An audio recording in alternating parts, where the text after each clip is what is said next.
Na-feel nyo na ba yun na pag nakita nyo siya, pagkausap nyo siya, ibang-iba no? Alam mo yung feeling na hindi mo ma-describe? Na pwede bang ganito na lang palagi?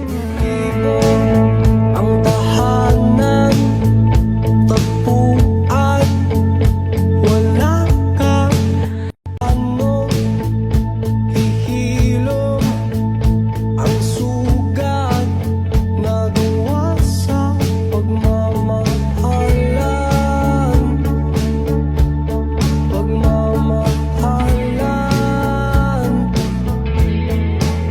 buong araw kang inisip, mga sulat mo'y binasa.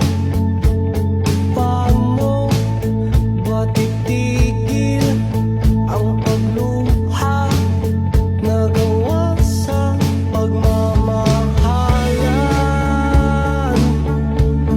magbabalik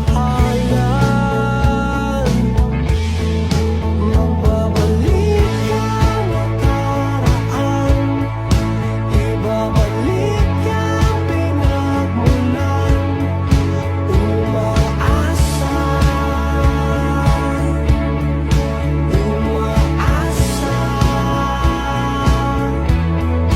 magbabalik ang nakaraan, ibabalik ang pinagmulan, umaasa,